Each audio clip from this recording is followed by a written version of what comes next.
جی ناظرین، وقفے سے پہلے ہم نے گفتگو کی ربیع اول کے حوالے سے کہ یہ منانا جائز ہے یا نہیں۔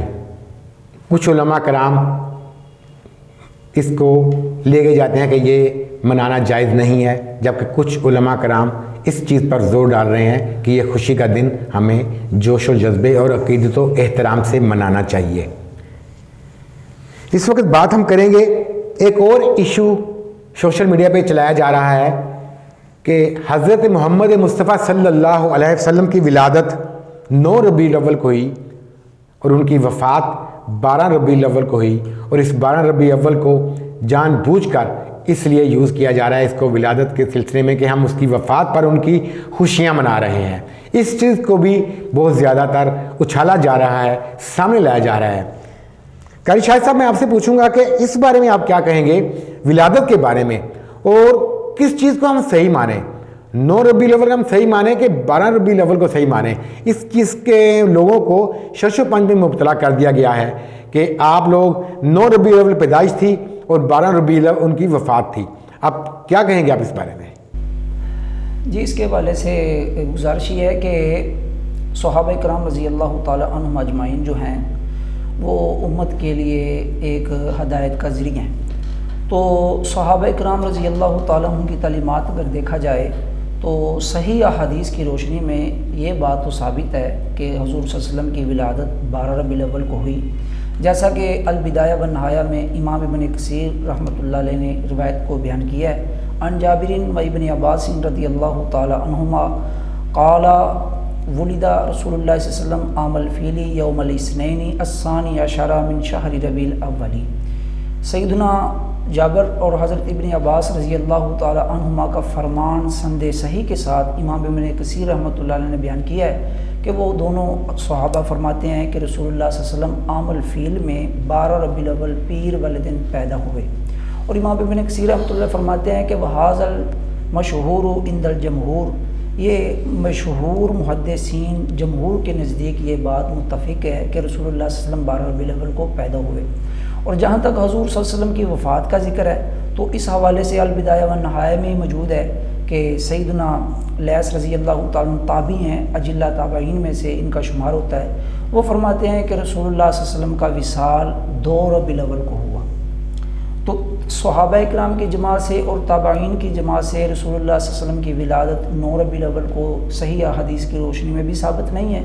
اور ضعیف حدیث بھی اس حوالے سے کوئی بھی موجود نہیں ہے۔ اور اس حوالے سے رسول اللہ صلی اللہ علیہ وسلم کی ولادت کے حوالے سے صحیح حدیث موجود ہیں، اور تابعین کے فرمان بھی صحیح روایات کی روشنی میں موجود ہیں، اور محدثین کا اس بات پر اتفاق ہے۔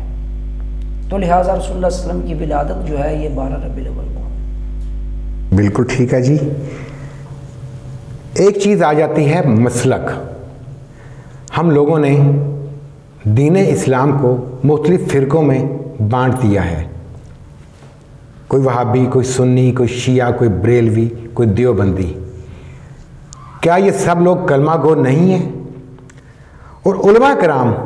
جو لوگوں کے رہنما ہیں، رہبر ہیں، جنہوں نے لوگوں کو گائیڈ دینی ہے، جنہوں نے لوگوں کو اس طرف اسلام کی طرف لے کے آنا ہے،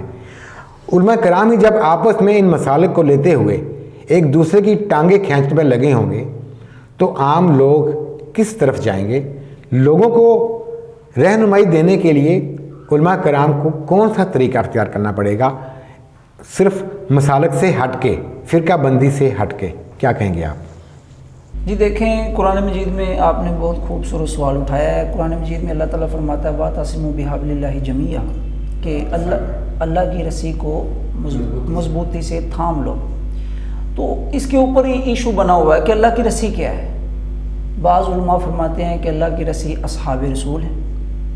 فقط اصحاب ہیں، اور بعض کہتے ہیں کہ فقط آل ہے۔ تو اگر بالفرض اللہ کی رسی سے فقط اصحاب کو بنایا جائے تو آل پیچھے باقی رہ جاتی، اور اگر فقط اللہ کی رسی آل کو مانا جائے تو اصحاب رہ جاتے ہیں، جبکہ دونوں ہمارے لیے ہدایت کا ذریعہ ہیں۔ تو اہل سنت کے نزدیک سیدنا عبداللہ بن عباس رضی اللہ تعالیٰ کا فرمان ہے کہ حبل اللہ محمد، اللہ کی رسی محمد صلی اللہ علیہ وسلم کی ذات ہے۔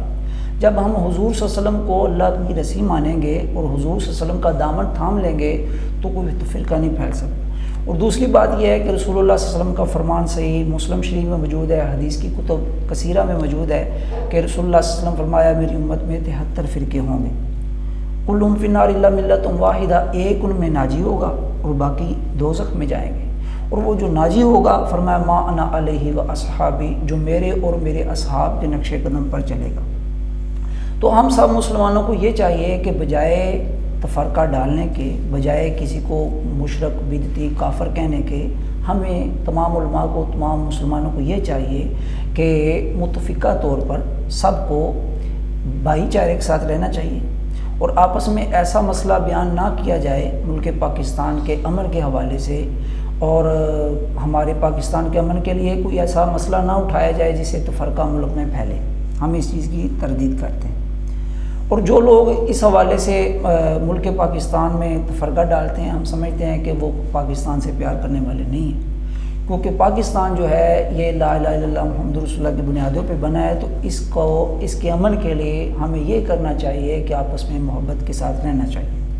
اور باقی جو معاملات ہیں ہر کسی کا ایک آپ اپنا عقیدہ ہے، ہم نہ کسی کو چھیڑتے ہیں نہ کوئی ہمیں چھیڑے، یعنی یہ ہونا چاہیے کہ نہ کسی کو برا کہا جائے، جب ہم کسی کو برا نہیں کہیں کوئی ہمیں بھی برا نہیں کہے، تو اس حوالے سے امن برقرار رہ سکتا ہے، میں سمجھتا ہوں۔ جی ناظرین، آج کے پروگرام میں 12 ربیع الاول کے حوالے سے گفتگو کی گئی،